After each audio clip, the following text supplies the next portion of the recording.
네, 반갑습니다. 이제 2021년 새해가 되었습니다. 어, 제가 이제 지난 말부터 제가 이제 그 새로운 기독교를 위하여라는 제목을 전하고 있습니다. 새해 들어서 이제 지난번에 한 번 전했고, 제가 계속 전하려고 전한 건 아닌데, 일단 마음속에 어떤 부담이 있어서 전했는데, 계속해서 이 말씀을 전하게 되었습니다. 그래서 새로운 기독교를 위하여를 이제 오늘은 이제 두 번째 시간을 갖겠습니다. 자, 그러면은 이제 시작하겠습니다. 먼저요, 제가 이제 기독교를 이해하시려면요, 불교라는 세계를 또 이해하시는 것이 도움이 됩니다.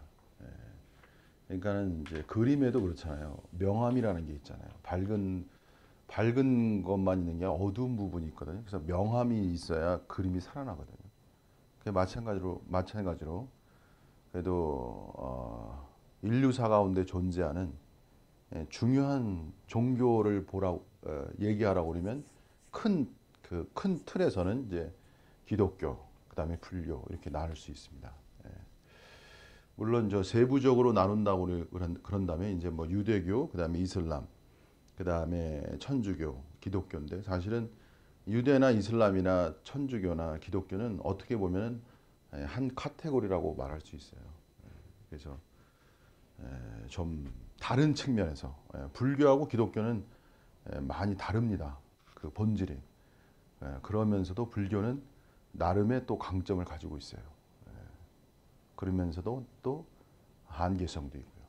불교라는 세계는 그 본질이 뭐냐면 인간적 세계의 틀 속에 있는 거예요, 사실은. 기독교는 뭐예요? 기독교는 하나님의 세계예요. 그래서 불교를 통해서 불교가 어떻게 특히 불교에서 이제 중요한 것은 뭐냐면 불교를 이제 한마디로 말하라. 이제 이렇게 하면 불교를 쉽게 이해하게 되겠죠. 그래서 이건 이제 깨달음의 세계다. 이렇게 말할 수 있습니다. 불교는 무명이라는 개념이 중요하잖아요. 무명. 밝음이 없잖아요. 무명으로부터의 무지. 이 무지로 인해서 일종의 하나의 고통이 지속되는 거 아닙니까? 그죠? 그래서 이 무지의 세계를 돌파하는 개념이 이제 깨달음의 세계예요. 이 깨달음의 세계를 향해서 이제 나아가는 거죠. 그래서 계속 무한 깨달음의 세계로 나아가는 것이 불교가 갖는 특성이에요. 기독교는 뭐냐? 이게 불교를 깨달음이라고 말한다면, 그럼 기독교는 뭐냐? 오늘 제가 기독교에 대해서 여러 가지로 말할 수 있겠죠. 근데 저는 새로운 기독교를 생각하면서 여러분에게 말씀드리고 싶습니다. 기독교는요, 그냥 한마디로 말할게요. 초월 능력의 실체화. 이 기독교. 이걸 성경 말씀으로 제가 다시 말씀드리면, 사람이 할 수 없는 그것을 하나님은 하시느니라. 기독교는 사람이 할 수 없는 영역을 하나님의 성령의 능력으로 행할 수 있는 능력의 세계예요. 그래서 이것은 하나님의 능력의 세계란 말이에요. 하나님의 능력의 세계가 인간을 통해서 나타나는 세계. 그것이 기독교의 본질이에요.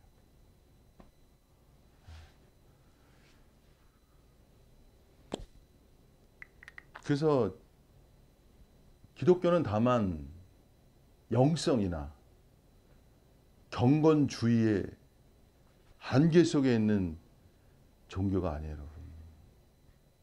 사람이 할 수 없는 그 세계를 하나님의 역사로 말미암아 이룰 수 있는 초월 세계의 실체, 이것이 바로 기독교의 본질입니다. 이 세계를 향해서 우리가 가고 있는 겁니다.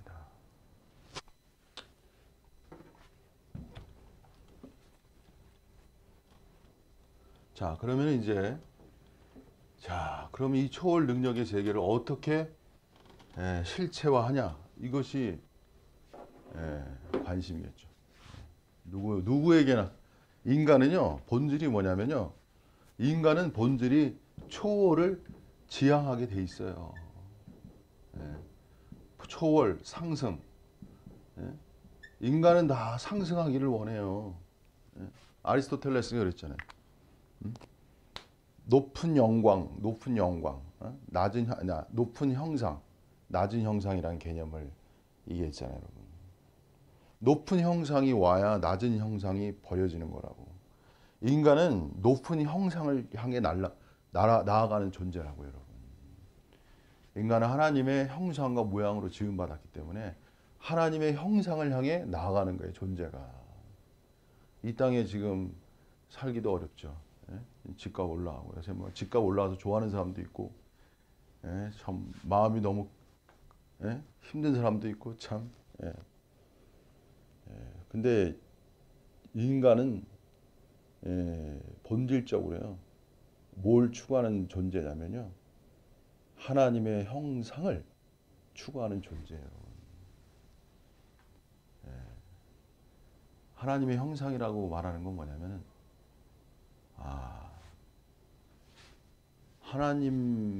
하나님의 삶이라고 해야 되나? 하나님의 존재, 하나님과 같다는 것은 이게 신격의 의미가 아니고 닮음의 의미죠.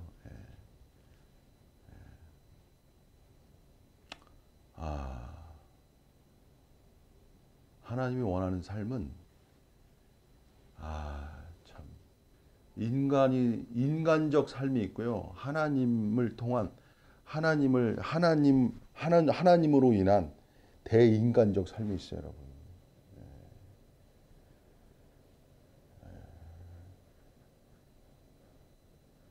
이러한 삶을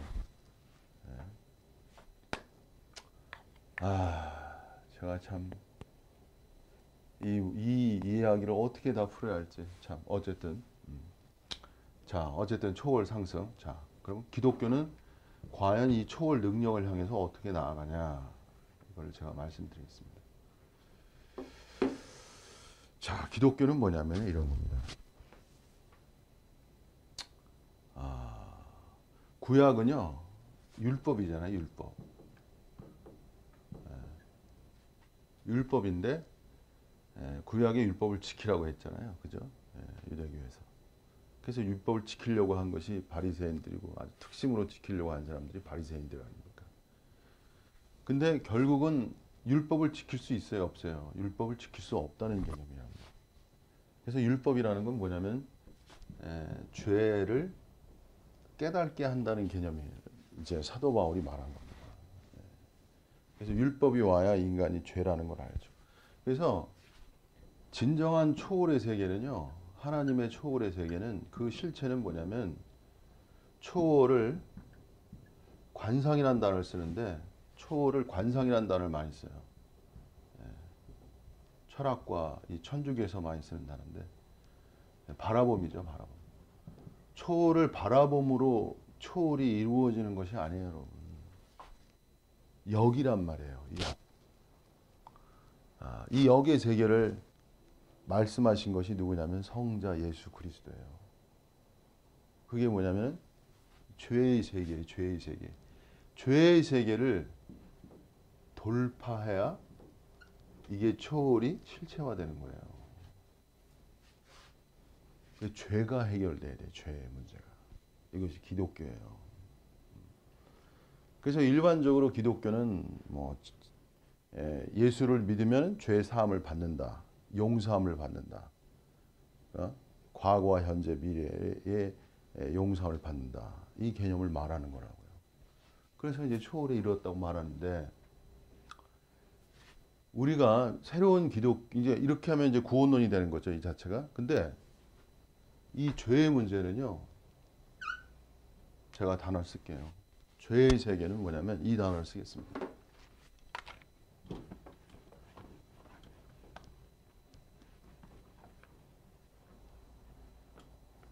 죄의 세계는요, 무한 파생적 죄예요. 이 단어가 중요한 거예요. 무한 파생적 죄라는 얘기는 무엇이냐면 죄의 세계는요, 멈추어지지 않아요. 죄의 세계는 끊임없이 파생되어 사탄의 세계라는 것은 죄를 무한 파생시키는데 심화시켜요. 심화. 이게 사탄의 세계라고요. 그리고 사탄은 뭐냐면 무한 심화 파생적 죄의 세계를 산출하면서 이걸 뭐예요? 사탄은 은폐하는 거예요. 은폐한다고. 죄의 실체를 죄 짓고도 뭐 그냥 말로 죄 짓고도 내가 무슨 죄가 있어. 그냥 일반적인 말로. 그래서 이 무한 파생적 죄의 형태로 무엇이 형성되냐면 믿지 않는 자들에게는 믿지 않음으로 인한 죄들이 파생되고요. 기독교 신앙인들에게는 신앙인으로부터의 또한 죄가 파생되는 거예요, 여러분. 그래서 이 죄가 또 신앙이 깊어지면 깊어질수록 영성이라는 게 형성되죠. 그러면 그 영성에서도 무한 파생적 죄의 세계가 생성되는 거예요. 이것이 사단의 역사라는 거예요, 여러분. 사단은 쉬지 않습니다. 근데 영성으로 갈수록 영성이라는 자체가 이게 빛의 세계이기 때문에 영성이 빛이잖아요. 그죠? 영성이 빛이기 때문에 영성의 그림자, 무한 영성으로 말미암아 생기는 어둠의 세계를 전혀 예상하지 않아요. 사단은 사람이 예상하지 않는 것 가운데서 역사하는 자예요. 자, 그 다음에 이 정도만 얘기하고 제가 이제 믿음의 세계를 얘기할게요. 지금 제가 얘기해 드릴 게 하도 많아서.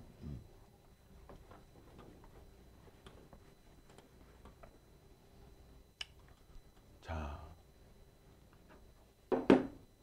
같은 맥락인데요. 자, 죄의 돌파하는 세계에서 중요한 게 뭐냐면요. 첫째는 믿음의 세계, 믿음의 세계. 그 다음에 두 번째가 회개예요. 기독교는 구체적 영성의 길이 두 가지입니다. 루트가. 그게 뭐냐면 믿음의 길과 회개의 길이에요, 여러분. 믿음의 길은 그냥 제가 편하게 말씀드릴게요. 믿음의 길은 그 기초가 뭐냐면 그리스도론이에요. 그리고 회개는 예수론이라고요.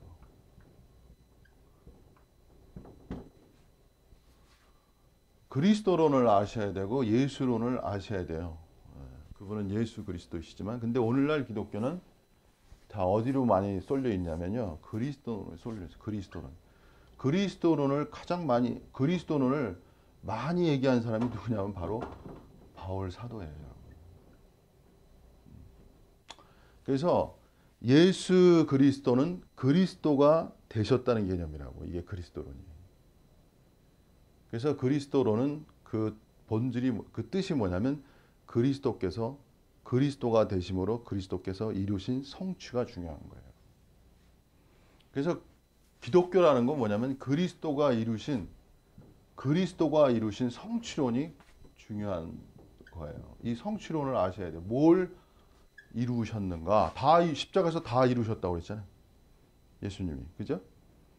근데 다 이루었다고 말씀하셨는데 다 이루어진 그 실체, 구체적 내용은 말씀하지 않으셨어요, 여러분.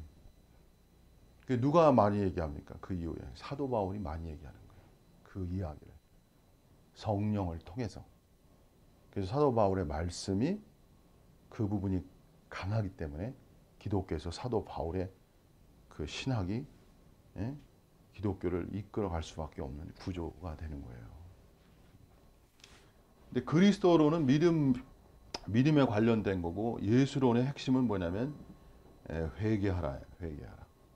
그래서 이 땅에 예수께서 오셔서 첫 번째 말씀하신 게 뭐냐면 뭐예요?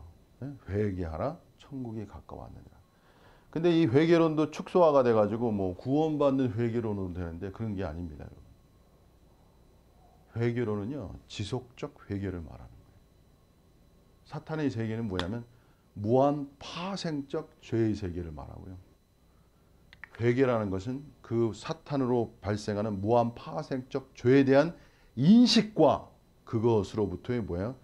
대전환을 말하는 거예요. 이것이 초월의 하나의 실체적 이야기예요. 자, 그런데 이제 사람들은 이 회개가 갖는 그 깊이를 잘 이해하지 못하죠. 왜냐하면 이 성자 예수론이 그리스도론에 가리워서 그래요. 이걸 강조하다 보니까 예수론이 약해지고 예수론의 회개론이 약해져. 그래서 기독교는 믿음을 더 많이 강조해요, 여러분. 상대적으로 회개가 갖는 그냥 소위 말하면 짜잘한 회개의 관점이죠. 회개라는 건 뭐냐면 존재의 대전환성이거든요. 근데 존재의 대전환성이라는 관점으로서의 회개라는 걸 잘 인식을 못해요. 그리고 사탄에 의한 무한 파생적 죄를 인식하고 그것으로부터의 대전환이라는 개념을 잘 모른다고요. 자, 이 정도만 얘기하고요.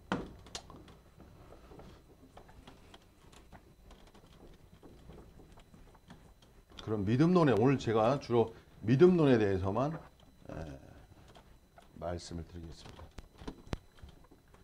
원래 믿음과 회개론 이 두 가지를 다 말씀드려야 되는데 나중에 그건 왜 믿음론이 회개론을 약화시키는가로부터 회개론이 왜 초월의 실체론인가까지를 또 말씀드려요. 자, 그럼 믿음론에 대해서 오늘 구체적으로 그 한 부분만 쭉 말씀드릴게요. 믿음이라는 건요. 이거는 사람들이 그냥 일반적으로 뭐냐면 하나님 아는 게 하나님 세계의 실체화라는 단어를 쓰는데요. 어느 정도 믿음 세계를 좀 아는 사람들은. 근데 저는 이걸 구체적으로 말씀드릴게요. 이거는 하나님의 초월 능력 세계의 실체화가 제가 말씀드리고 싶은 거예요. 하나님 세계의 실체화라고 그러면 굉장히 관념적이고 모호성이 있어요. 그러나 믿음의 세계는 하나님 초월 능력의 실체화의 세계라고 제가 말씀드리고 싶습니다. 이것이 제가 가진 복음이에요. 저의 복음이에요. 제가 하나님이 저에게 가르쳐 주신 복음의 내용이 바로 이거예요. 자, 그래서 무슨 소리냐면 믿음이라는 거는 초월 능력을 실체화해야 그것이 진정한 믿음이라는 거예요. 쉽게 말해서. 믿음 세계가 이 로마서에서 특히 강조되어 있잖아요. 근데 야고보서에 보면 행함이 없는 믿음은 죽은 믿음이라고 말한다고. 그러니까 믿음이 갖는 일종의 그림자를 야고보가 얘기한 거예요. 근데 이 행함이라는 단어를 잘 이해하셔야 돼요. 무슨 소리냐면 여기서 야고보가 말하는 이 행함이라는 단어는 구원에 대한 말이 아니에요, 여러분. 오해하면 안 돼요. 구원이라는 것은 그냥 믿으면 구원을 받는 거예요. 행함이 들어갈 이유가 없어요. 율법의 행위로냐 이 사도 바울의 말씀이기 때문에 에베소서에. 그래서 구원을 이루는 믿음은 구원을 이루는 것은 그냥 믿음 자체. 근데 이 그리스도에는 구원의 세계만 있는 것이 아니에요. 다시 말하면 온전한 세계로 나아가야 된다고. 온전한 성장, 소위 말하면 성화의 세계로 나아가야 된다. 그러한 변화의 세계로 나가야 되는데 그러한 성화적 세계로 나가기 위해서는 뭐가 필요하냐면 행함. 믿음 플러스 행함이에요. 그냥 행함만 있는 건 금욕주의가 되잖아요. 그래서 믿음 플러스 행함의 세계가 열려야 돼요. 그래서 믿음이 다 믿음이 되는 게 아니란 말이에요. 야고보서를. 그래서 믿음을 강조할 때 가리워질 수 있는 그림자의 세계를 야고보가 그걸 설명하고 있는 거예요. 루터가 이거를 맨 처음에 잘 인식하지 못해가지고 루터도 그 칭의의 문제와 성화의 문제가요 그렇게 명확하지가 않아요. 그 당시에도 칭의의 문제는 명확했지만 성화의 문제는 그렇게 명확하게 열린 게 아니라고요. 칼빈에 와서도 마찬가지로 좀 더 열렸지만 현재까지 와서도 칭의와 성화 그리고 실체적 성화에 대해서는 그렇게 명확하게 열려 있지를 않습니다, 여러분. 점진적이에요. 계시는 점진적이에요. 그리고 축적돼서 하나의 과거적 진리가 축적돼서 더 앞으로 나가면서 진리가 열리는 거라고. 과거로 루터와 칼빈으로 회개하자. 이건 잘못된 거라고요. 하나님의 세계는 회개의 세계가 아니라고. 하나님의 세계는요. 그 자체가 무한 발전적 세계예요, 여러분. 무한 발전할 수 있는 것이 하나님. 그래서 하나님의 세계는 그 자체가 미래를 선도할 수밖에 없다고. 왜? 무한 발전적 세계의 실체이기 때문에. 오늘 기독교는 무엇이 차됐냐면 자꾸 회귀, 축소와 미래로 나아가지를 못해요. 그래서 믿음도 종교화가 되고 기독교 자체도 종교화가 된단 말이에요. 종교화란 뜻은 뭐냐면 좀 더 설명해 드릴게요. 종교화란 뜻이 뭐냐.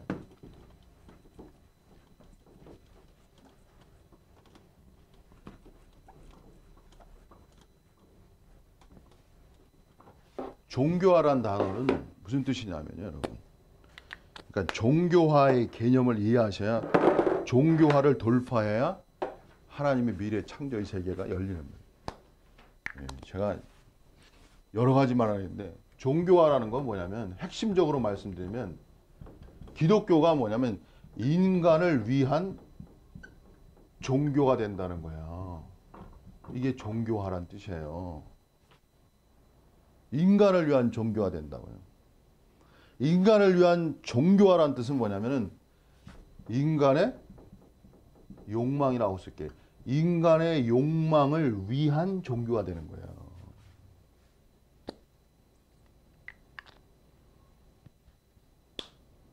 근데 인간 욕망이라는 거는 이게 특성이 있어요. 인간 욕망은 특성이 뭐냐면요. 이 자체가 뭐야? 기복적이야. 이게 현세적이란 말이야. 눈에 보이는 현세에 주로 인간의 욕망이 이렇게 꽂혀 있어요. 기독교가 인간의 욕망에 맞는 기독교가 되는 거예요. 가려주는, 길을 가려주는, 선생들을 원하잖아요. 길을 가려줘. 인간의 욕망을 채워주는, 듣고 싶은 걸 듣게 해주는.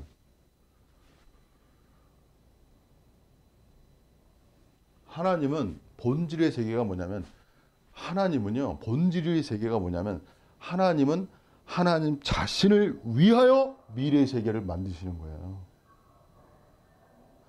하나님은 하나님 자신을 위하여 미래 창조 세계를 향하신다고. 그게 원래 선 존재성이에요. 선 본질성이라고. 하나님을 위하여 그분의 미래 창조 세계를 열어가시는 거. 그게 하나님의 본질성이라고. 먼저의 본질성이라고. 하나님을 위한 세계가 열릴 때 거기서 붙여서 더불어서 뭐가 열리는 거예요? 사람을 위한 세계가 열리는 거예요. 주객이 전도되면 안 되는 거예요. 하나님을 위한 세계 속에서 사람을 위한 세계를 볼 수 있어야 돼요, 여러분. 주객 전도가 돼가지고 사람을 위한 미래 세계를 위해서 하나님이 사용되네. 이게 종교화라는 거예요, 여러분.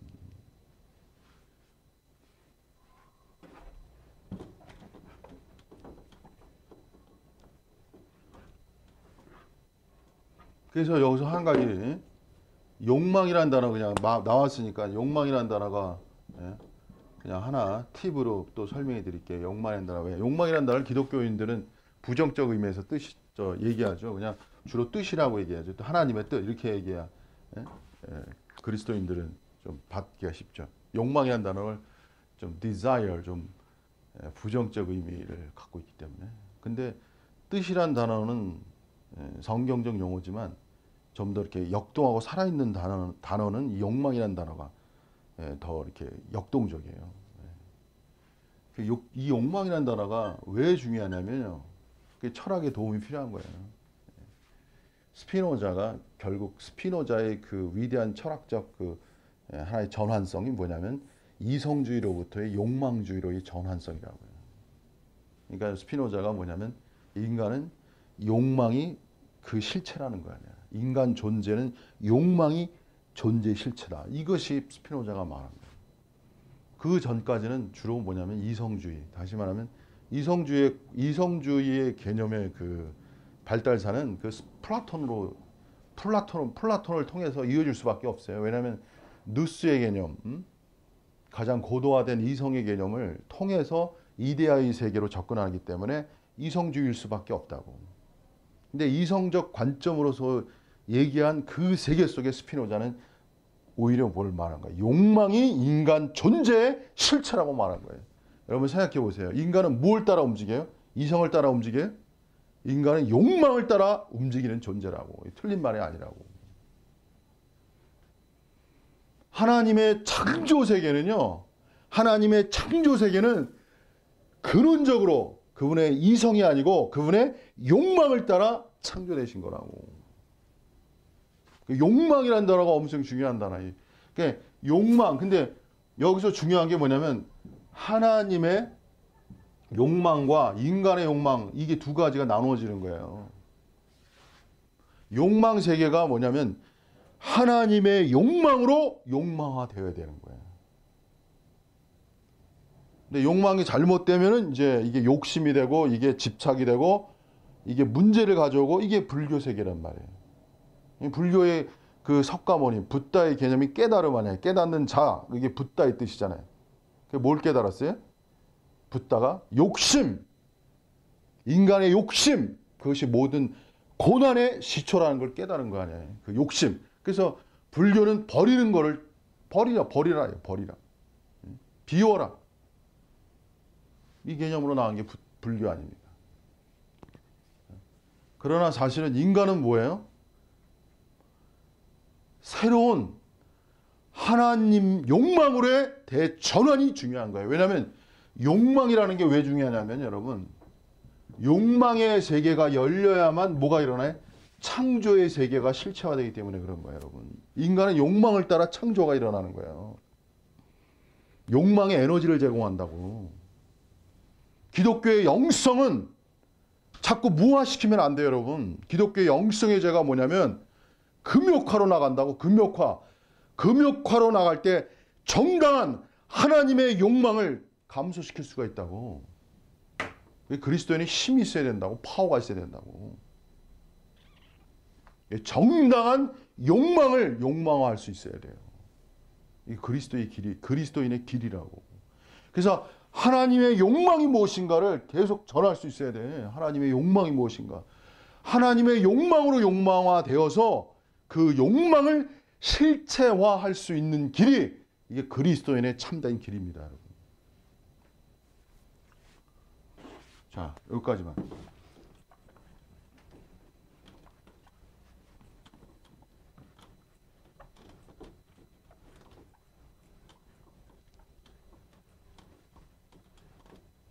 믿음에 대해서 제가 얘기하려고 자꾸만 다른 얘기를 해서. 자, 믿음. 지난번에 제가 뭐냐면 믿음이라는 단어는 믿음으로 믿음화라는 단어를 썼어요.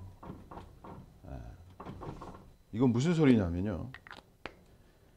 그 누가복음에 보면은 예수님께서 비유로 말씀하실 때 돌짝밭을 비유로 말씀하실 때 딱 말씀하셨잖아요. 그죠? 그리고 그냥 비유로만 말씀하시고 해석을 안 해줘. 그러니까 제자들이 물었죠. 그러니까 예수님이 그제서야 이제 말씀하시는 거예요. 예수님은 다 말씀하시질 않아요. 비밀한 거는 감추신다고. 그러니까 이 진주는 개와 돼지에게 던지는 게 아니라고. 이게 하나님의 세계란 말이에요. 하나님의 세계는 참 비밀스러워 여러분. 보기는 보아도 보지 못하는 세계라. 듣기는 들어도 듣지 못하는 세계라. 아무나 듣는다고 다 들리는 게 아니에요, 여러분. 제 유튜브를 여러분이 듣는다고 다 듣는 성령의 음성을 듣냐? 그런 것도 아니라고요. 여기 하나님의 특별한 은혜가 필요한 거예요, 여러분. 그 은혜를 받은 자들이 결국 하나님의 세계를 인식하는, 다 들어도 다 듣는 게 아니라니까요. 그 하나님의 세계는 참 이게 계시적 세계가 있지만요. 여러분, 하나님의 세계는 계시적 세계라는 말을 많이 쓰잖아요. 그죠? 계시적 세계. 근데 하나님의 세계는 또 뭐야? 은폐적 세계가 있어요, 여러분. 은폐라는 건 사탄의 은폐하고 그 달라의 개념 자체가, 하나님은 감추어진 하나님이라는 뜻이 있어요. 구약 성경에 보면. 하나님이 스스로를 감추신다는 말이 있다고. 그러니까 하나님의 세계는 참 비밀스러워. 생각할수록 비밀스러워. 하나님 세계가 생각할수록 비밀스럽다고 생각을 할 수 있어야 그게 하나님 세계에 열리는 거예요, 여러분. 그분 자체가 비밀스러워. 비밀이라는 거는 무한적 존재자이시기 때문에 그래요, 그분이. 무한적 존재자이시기 때문에 알려줘도 끝없이 알려줄 수밖에 없는 존재자이시라고. 그분 자체가, 하나님 자체가 그 무한적 존재자이시라고. 그러니까 이루 말할 수 없는 하나님의 세계는 이루 말할 수 없는 세계. 예?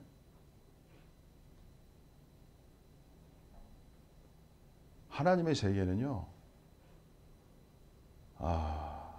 참 어떻게. 자, 이제 넘어가겠습니다. 믿음으로 믿음아. 이게 무슨 소리냐면 성경에 이런 말이 있잖아요. 예. 잠깐 믿다가, 잠깐 믿다가 이렇게 말씀하셨다고. 이 잠깐 믿다가 중요한 말씀이라고. 그러니까 믿음이라는 게 뭐예요? 잠깐 믿는 믿음이 있단 말이에요, 여러분. 이건 구원에 대한 믿음이 아닙니다, 여러분. 이건 하나님의 말씀을, 중요한 건 뭐냐면 여기서 주님이 말씀하실 때 이 비유가 하나님의 말씀이 씨앗이 뿌려져서 결실을 맺는 문제를 말씀하셨거든요. 그래서 이 믿음의 문제는요, 하나님의 말씀을 실체화하는 세계예요. 결실화, 하나님의 말씀을 실체화, 결실화하는 세계라고. 이 세계를 말하고 있는 거예요. 근데 이 믿음이요, 그냥 잠깐 믿는 거예요. 잠깐 믿는 거. 잠깐 믿는 거는 중요한 게 뭐냐면 믿음의 역사가 나타나지 않는 거야. 믿음화된 믿음이 아니란 말이에요. 그래서 이러한 믿음, 이렇게 잠깐 믿는 믿음은 어떤 믿음이냐? 이 잠깐 믿는 믿음이 소위 말하면 관념적 믿음이야. 관념적 믿음. 실체적 믿음의 세계가 아니라. 그래서 오늘 제가 여러분에게 말씀드리는 큰 주제, 관념적 믿음의 세계와 실체적 믿음의 세계, 이 두 가지를 제가 나누고 싶은 거예요.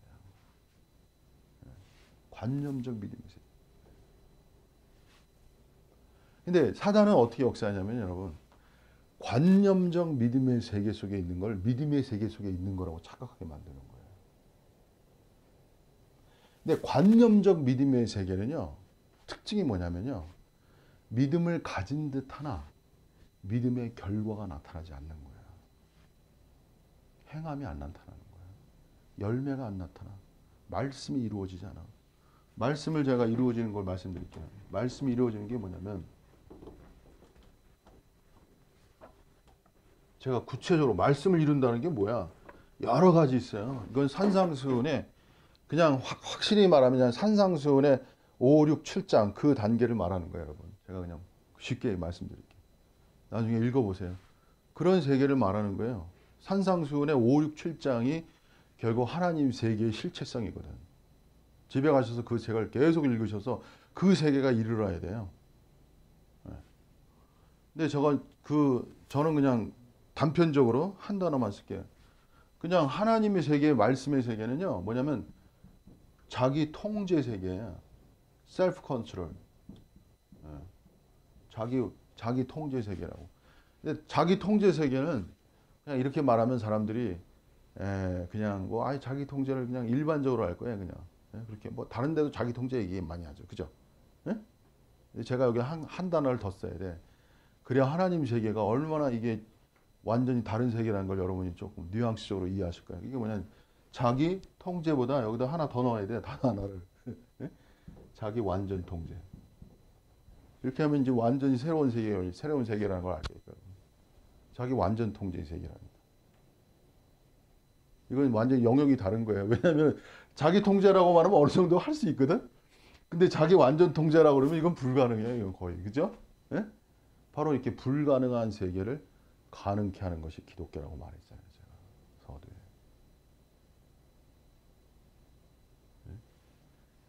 그러니까 그리스도인의 세계는 뭐냐면 좀 약간 희석시켜야지. 너무 세니까. 예? 자기 완전으로의 약간 희석시켜서 자기 완전으로의 통제 세계를 지향하는 거야. 이것이 초월 능력의 세계의 일부분이에요. 인간의 비극성은요, 뭐냐면은 자기 통제가 안 된다는 게 인간의 비극성이에요. 실체적으로 여러분. 자기 통제가 인간은 자기가 원하는 대로 자기가 움직여지질 않아요, 여러분. 그게 두 가지잖아요. 뭐야? 죄와 사망의 세계 속에 있기 때문에 그런 거라고. 생명의 성령의 세계는 자기 완전 통제의 세계라고. 여러분 생명과 성령과 그러니까 죄와 사망의 법에서 너를 해방하였음이라고 그러잖아요. 생명의 성령의 법이. 생명의 성령의 법이 관념화가 돼 있어가지고 사람들이 이게 무슨 소리인지 잘 몰라요. 말을 해도. 거의 모든 영성주의자들은요. 관념화가 돼 있다고. 관념화. 관념화라는 뜻은 뭐냐면 정신세계에 있는 거야. 실체 세계가 아니고. 그 정신세계에 있는 것이 실체 세계로 전환돼야 되는데 이 전환적 길을 잘 몰라요. 왜? 가지 않아가지고. 근데 인간은 참 기묘한 존재가 뭐냐면 인간은 환상적 존재라고. 프로이드가 말한 대로. 그럼 뭐냐면은 인간은 관념적 세계 속에 그 환상 속에 살아가는 거예요, 그냥. 그리고 실체라고 그냥 믿고 살아가는 거야. 그것이 위안을 주고 어느 정도 기쁨을 주기 때문에. 근데 그것은 다 거짓된 거예요, 거짓된 거. 하나님의 세계는요, 관념적 세계가 아니라고요. 하나님의 세계는 실체적 세계라고. 천지 만물은 관념의 세계가 우리 눈에 보이는 모든 천지 창조의 세계는 관념적 세계가 아니라고요, 여러분. 다 눈에 현상적으로 보이잖아. 실체잖아. 하나님의 능력의 그 세계, 그 신성의 능력의 세계가 인간에게 적용화돼야 돼요. 이 새로운 기독교예요, 여러분. 저는 이 복음을 말하고 싶은 거예요. 이 실체적 복음을 이 세상에 말하고 싶습니다, 저는. 자, 이렇게 얘기하면 이게 보통 일이 아니구나. 어느 정도 여러분이 또 감을 잡고 여러분이 보통 일이 아니구나 이렇게 해야 돼요. 예? 여러분이 사단은 이 거짓의 세계라는 것은 이 지식의 세계는요. 인간에게 뭐냐면 관념과 제가 말씀할게 환상을 제공하는 거야. 일종의 지식의 세계가. 근데 이 관념과 환상의 세계가 너무나 그럴듯하거든. 너무나 그럴듯해요. 마취돼서 거기 있는 거야. 근데 자기 완전 통제의 실체가 안 나타나잖아요. 그건 거짓된 거라니까. 사랑으로 해. 사랑으로 해. 사랑이라는 개념이 엄청 중요한 거예요. 기독교에서는. 사랑으로 해. 사랑이라는 개념이 엄청 중요한 개념이에요. 기독교에서. 어거스틴이 참 훌륭한 건 뭐냐면 자기의 중심성이 사랑이라는 단어는 그냥 그거는 지식으로 나온 게 아니에요. 그건 체험으로 나온 체험으로. 사랑도 체험으로 나와야 돼. 지식으로 사랑. 이게 아니에요, 여러분. 사람이 잘 늙어간다, 곱게 늙어간다. 인생에서도 기독교의 세계를 떠나서 인생을 살아갈 때 그 사람이 성숙하는 건 뭐냐면 사랑의 깊이를 알아가는 거예요. 원래가 인간이 일반적 그 사람들에게도 일반적 사람들에게도 그 하나님의 형상과 일종의 모양이 있기 때문에 그 사랑이 귀하다는 걸 성숙할수록 느껴가는 거예요, 여러분. 남는 게 뭐겠어요, 인간에게 사실. 스티브 잡스가 결국 말한 게 이웃에 대한 소중한 추억, 사랑의 추억을 남긴다고 그러죠. 그게 사람의 그 일종의 왜냐면 인간은 뭐냐면 영원성이라는 게 중요하잖아요. 영원성이라는 거. 왜? 인간은 죽잖아요. 죽음을 맞이하기 때문에 영원성이라는 걸 늘 인간은 사모하게 돼 있다고. 그 본질이. 죽음이라는 건 무에 대한 공포가 있기 때문에. 그러면 그 영원성의 실체가 뭐냐 이거예요. 영원성의 실체가. 인간 사회에서 영원성의 실체는 뭐냐면 그건 사랑이에요, 여러분. 영원성의 실체를 어디서 찾을까요, 여러분? 사랑 관계성이요. 인간의 행복이라는 건 그 사랑 관계성에 대한 그것이 나에게 실체화될 때 인간을 행복하게 하는 거야. 인간을 원래. 자, 어쨌든 믿음. 예. 자, 오늘은요, 제가 믿음에 대해서. 자, 믿음은요, 믿음이 믿음화 되려면, 오늘 두 가지를 말씀드리겠습니다. 믿음이 믿음화 되려면요, 믿음으로 뭐가 일어나야 되냐면, 순종이 발생해야 돼, 순종. 이 순종이 중요한 거예요. 믿어 순종이라는 단어가 중요한 거예요, 순종. 그래서 오늘은 이제 순종에 대해서 제가 말씀드릴게요. 그래서 성경에 보시면 이런 말씀이 있습니다. 로마서 1장 5절에 보면 그로 말미암아 우리가 은혜와 사도의 직분을 받아 그 이름을 위하여 모든 이방인 중에 뭐야? 믿어 순종케 하나니. 믿음은 뭘 가져오냐면 믿음의 그 실체는 순종을 가져오게 돼 있어. 믿음이 없는 순종을 말하는 게 아니에요, 기독교는. 믿음으로 인한 순종을 말하는 거예요, 여러분. 믿음이라는 자체가 뭐야? 순종의 능력을 포함하고 있는 거예요, 원래가. 명확해야 돼요. 이게 명확하지가 않아. 모호한 거야. 제가 볼 때. 이 부분에 대해서 어떤 유명한 분이 얘기했는데 제가 글을 읽었는데 모호하더라고. 모호한 건 아직 실체화가 적어서 그래요. 실체화 될수록 명확해지는 거예요, 여러분. 관념적일수록 모호한 거예요. 그러니까 관념성이라는 건 모호성이에요, 모호성. 모호한 거야. 있는 것 같지만 실체가 안 돼. 그래서 정직한 영이라는 건 뭐냐면 있는 것 같은데 실체가 안 되는 것에 대해서 양심의 괴로움을 느끼는 것. 그게 정직한 영이에요, 여러분. 근데 그냥 실체는 안 됐는데 그냥 있다라고 그냥 우길고 그게 정직한 영이 아니라니까. 거짓된 영이라니까. 그게 거짓이라니까. 그래서 정직한 영이 중요한 거예요. 실체가 안 됐을 때 그로 인한 자신의 결핍. 그래서 가난이라는 단어가 중요한 거예요. 결핍으로 인식해야지. 가난을. 그로부터 뭐가 일어나야 돼? 애통이라는 게 일어나야지. 그 애통 속에서 은혜가 임하는 거예요. 그게 실체야, 실체. 근데 가난과 애통을 다 없애버려, 사탄이. 결핍을 없애버려요. 왜?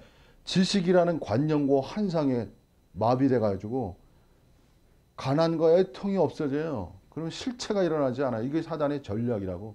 사단의 대전략이라고. 그래서 성자의 말씀, 가난과 애통이 그렇게 중요한 거예요.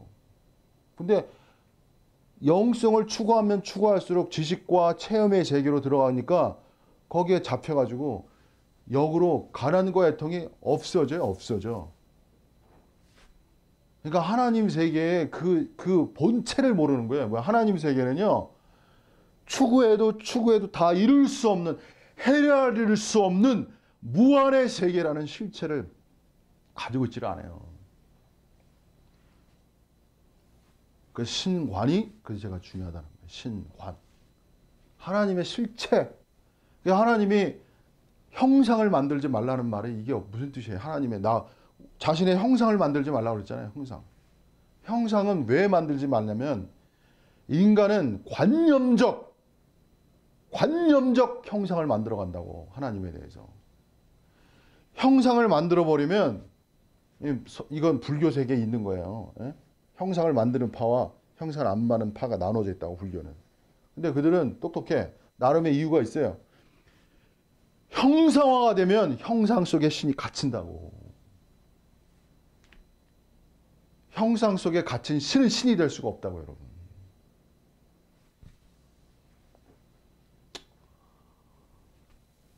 아니, 기독교는 자꾸 하나님을 형상화하잖아요. 형상화. 하나님을 형상화할 때 그것이 유한하고 그것이 죄라는 걸 모른다고요, 여러분. 그 보이지 않는 사단의 간교한 관계가 숨어 있는 거라고. 그게 정연욱 목사가 이렇게 목 놓아 외치잖아요. 네? 정연욱 목사. 하나님의 무한 세계가 열려야만 가난이 가난되거든. 자, 그래서 이 순종이라는 것. 그 무슨 소리냐면, 순종이 왜 필요하면요, 이거는요, 뭐에 대한 순종이냐면, 그냥 쉽게 말할게요. 말씀에 대한 순종으로 보시면 돼요. 말씀에 대한 순종. 믿음도 말씀에 대한 믿음. 이게 중요한 거예요, 여러분. 말씀에 대한 순종. 말씀에 대한 믿음의 역사가 있어야 되고 말씀에 대한 순종의 역사가 있어야 되는 거예요. 이 믿음은 대상이 중요한 거예요. 믿음은 대상. 아무거나 믿어서 되는 문제가 아니라고. 믿음에 기복하는 잘못된 걸 믿기 때문에 문제가 되는 거 아니에요. 잘못된 걸 믿으면 믿음이 아니지. 믿음은 대상, 하나님과 하나님 자신과 하나님의 말씀, 이거를 믿는 이 대상이 중요한 거예요. 그래서 하나님의 말씀을 믿고 그 믿음으로 인해서 순종이 일어나야 돼요. 왜 순종이 중요하냐? 순종의 세계가 순종으로 이어져야 초월 능력이, 거기서 능력이 오는 거야. 쉽게 말하면. 능력이 와야 되는 거예요, 여러분. 능력이 와야 한다니까요.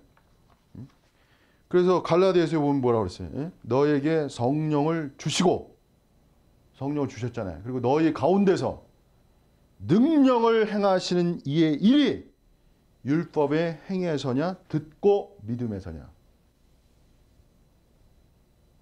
능력을 행하시는 이의 일이 어디서부터 나오는 거예요? 듣고 믿음에서 오는 거예요. 믿음. 근데 믿음이라는 자체가 순종으로 더 나아가야. 왜? 믿음이 어떤 믿음이 될 수 있어? 관념적 믿음이 될 수 있어요.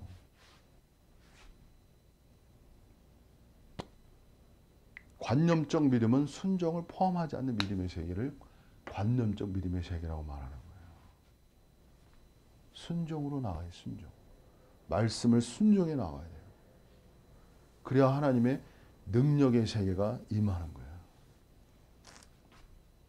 자, 그리고 오늘 마지막으로 제가 많이 얘기했어요. 그 다음에 순종 다음에 뭐냐?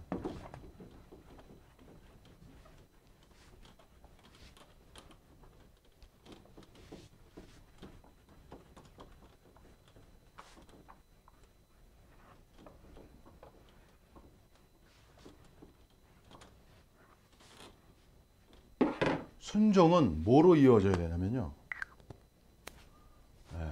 자, 믿음, 순종, 말씀에 대한 순종. 그 다음에 뭐냐면, 여기서 그냥 쓸게요. 몸의 헌신으로 이어져요. 헌신이죠, 헌신. 오늘 새해 들어서 제가 첫 메시지네. 새해 들어 첫 메시지. 여러분의 축복의 말씀이 되기 원합니다. 말씀에 대한 순종과 말씀에 대한 믿음, 말씀에 대한 순종, 그리고 몸의 헌신. 이 세 개로 이어져야 돼요. 그래서 몸에 대한 헌신은 두 구절 제가 읽어드릴게요. 로마서 6장 13절. 또한 너희 지체, 여기서 지체라는 것은 the members of your body. 너의 몸의 members라는 뜻은 이게 어떤 손, 발 이런 거 구체적 기관을 말하는 거예요. 손, 발, 눈, 다 members가 되겠죠. 를 불의의 병기로 죄에게 드리지 말고, 죄에게 드리지 말고. 이게 막 죄에게 드리는 거야. 결국 몸의 지체를 죄에게 드리는 거라니까. 죄에게 드리는 거야. 오직 너희 자신을 죽은 자 가운데서 다시 산 자 같이. 여기서 죽음에 대한 진리가 있어요. 너희 옛사람이 그리스도와 함께 못 박혔다고 해서 죽음에 대한 진리가 있다고. 근데 이제 그리스도 안에서 다시 살았어. 새 생명 가운데 살게 하려 함이라 이런 말이 있거든요. 그 전 구절에 새 생명을 얻었어. 그래서 뭐예요? 산자 같이 하나님께 드리며, 드리는 게 나오잖아요. 너희 지체를, 뭘 드려? 너의 지체를 의의 병기로 하나님께 드리라. 그래서 그리스도인은요, 헌신, 뭘 드려? 근데 헌신이라고 단어 쓰면 또 관념적 헌신이 돼요. 그냥 마음으로. 그 구체화가 안 일어나. 몸에 뭐야? 그 몸의 지체, 몸의 헌신이 중요한 거예요. 몸의 헌신이. 그 다음에 로마서 12장 1절 그러므로 형제들아 내가 하나님의 모든 자비하심으로 너희를 권하노니 그 다음 구절이 중요하잖아요. 너희 몸을 하나님이 기뻐하시는 거룩한 산 제사란 말은 원래 제물이라는 뜻이에요. 제물로 드리라. 이는 너희들 영적 예배냐. 이게 예배란 말이야. 뭐가? 여러분의 몸을 산 제물로 드리는 것이. 그래서 믿음이 순종과 헌신으로 나아가지 않으면 이 관념적 믿음의 형태로 머물러 있어요. 실체적 믿음이 아니고. 그래서 사단의 역사는 뭐냐면 인간에게 믿음이 위대한 거잖아요. 그죠? 근데 그 믿음을 관념적 믿음의 형태, 마음으로의 믿음, 이런 정도의 형태로 남게 해주는 거야. 그래서 믿음을 가진 듯 하나 결과를 산출할 수 없는 믿음.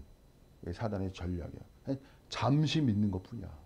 예수님이 말씀하신 잠시 믿다가 그냥 시간 지나면 없어지는 거야. 시간 지나면 없어져요. 그래서 보세요.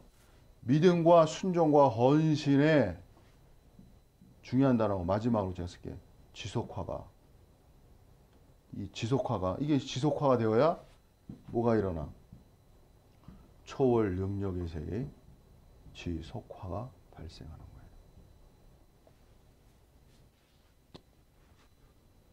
저는 간증할 수 있어요. 이 부분을. 저는 이 세계를 갔어요. 아주 이 세계까지 갔다. 몸의 헌신을 아주 그냥 철저하게 했다니까 제가. 뭐가 임해? 초월 능력의 세계가 임해서. 저는 실체로 말씀드리는 겁니다. 근데 이제 초월 능력의 세계가 나타날 때 어떤 역사가 일어나요? 사탄이 크게 자극받는 역사가 나타나는 거예요. 사탄이 이제 놀라는 역사가 일어나는 거예요. 사단이 뭐해? 본격적인 어둠의 역사가 거기서 시작되는 거예요. 제가 이 얘기는 뭐 거의 안 하죠. 왜? 이 세계도 들어가지도 않았는데 뭐 이 얘기를 뭐 해서 뭐예요? 이게 자체가 성립이 안 돼요. 이건 몰라요. 죽었다 깨어나도 몰라요. 이건 여러분 알 수 없는 영이에요. 이건 이 세계가 통과돼서 초월 능력의 세계가 사람이 할 수 없는 것을 하나님이 하시는 세계가 여러분 속에 일어나는 거예요. 점진적으로. 이게 점진적으로 일어나요. 근데 어느 날 갑자기 하나님이 이 성령의 역사는 두 가지 방면성이 있어요. 뭐냐면 이게 점진적 역사가 있고요. 하나는 갑자기 임하는 역사가 있어요. 근데 제가 볼 때 갑자기 임하는 역사는 굉장히 드물어요. 점진적 역사가 보편적이에요. 점진적 역사가. 여러분 믿음과 순종과 몸의 헌신도 점진적이야 사실은. 믿음도 점진적이고 순종도 점진적이고 헌신도 점진적이에요. 근데 전환성은 중요한 거예요. 결단성은 중요한 거예요. 결단이 일어나야 돼요. 결단이. 이렇게 살겠다는 대결단이 일어나야 된다고. 그 대결단으로의 전환이 그 회개의 실체라고 이것이 회개의 실체. 생각을 바꾸는 이것이 회개란 뜻 아닙니까? 이것이 회개의 실체라고요. 생각을 바뀌어주는 대전환이 일어나야 돼요, 여러분. 근데 하나님의 세계가 그렇게 쉽게 믿음화되진 않아요. 왜? 보편적 이성의 세계를 초월해 있기 때문에. 진정한 믿음이어야 돼. 하나님의 이 특별한 은혜가 필요한 거예요, 이렇게. 그래서 새로운 기독교는 제가 생각해 봤어요. 초월 능력의 세계가 없다면 어찌 이게 하나님의 세계가 나타날 수 있을까? 제가 냉정하게 생각해보니까 그렇더라고. 양심 고백하는 거예요. 초월 능력의 세계가 있어야 진정한 하나님의 미래 창조의 세계가 존재하는 거예요. 기독교의 한계성은 진입이 안 돼요. 초월 능력의 세계로에. 진입 자체가 안 된다고. 진입 자체가 안 된다는 건 전적인 믿고 순종하고 헌신이 없다는 거예요, 여러분. 그냥 부분적, 하는 척, 외식적, 하는 척이야, 척. 다 척이야, 척. 믿는 척, 순종하는 척, 헌신하는 척. 이게 외식이라고요, 여러분. 외식의 세계에서는 이게 역사되지를 않아요. 그래서 성경이 뭐라고 했어요, 여러분? 우리는 이의 증인이요, 하나님이 자기를 순종하는 사람들에게 주신 성령도. 이거 얼마나 많은 그리스도인들이 알고 있어요, 이 구절. 이 구절 얼마나 알고 있냐고. 근데 순종이, 그러면 성령이 없네? 순종이 없는 거야.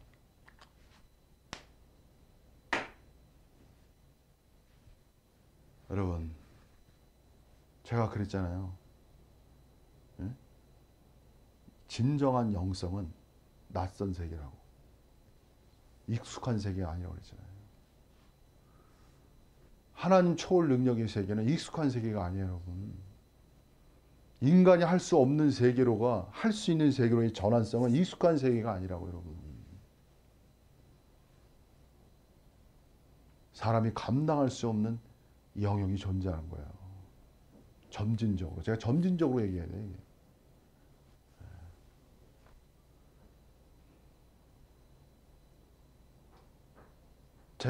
제가 이 복음은, 제가 여러분에 전하는 이 복음은 꺼지지 않는 불과 같은 거예요, 저한테. 꺼지지 않는 불이에요. 왜? 저는 이 실체를 알기 때문에. 꺼질 수가 없어. 내가 본 것을 부인할 수 있겠습니까? 내가 체험한 것을 부인할 수 있겠어요? 하나님이 나에게 주신 것을 부인할 수 있겠냐고. 그래서 전할 수밖에 없고 저도 이 길을 갈 수밖에 없는 거예요. 저도 인간이라 실패할 수도 있고 넘어질 수도 있어요. 저도 인간인지라. 그러나 저는 뭘 알아요? 저는 끊임없이 지속의 길을 가는 거예요. 믿고 순종하고 헌신의 길을 지속화시키는 거예요. 제가 늘. 그래서 사도 바울이 그랬잖아요. 고린도서에 자기 몸을 쳐 복종케 한다고. 그러지 않으면 버림을 받을까 두렵다고 그랬잖아요. 여러분, 순종의 세계는요, 자신의 몸을 쳐 복종케 하는 세계예요. 이건 금욕의 세계가 아니에요.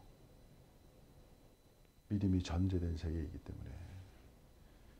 믿음이 전제된 하나님의 말씀과 그 말씀을 믿는 그 믿음이 전제된 순종이기 때문에 이건 금욕이 아니에요, 여러분.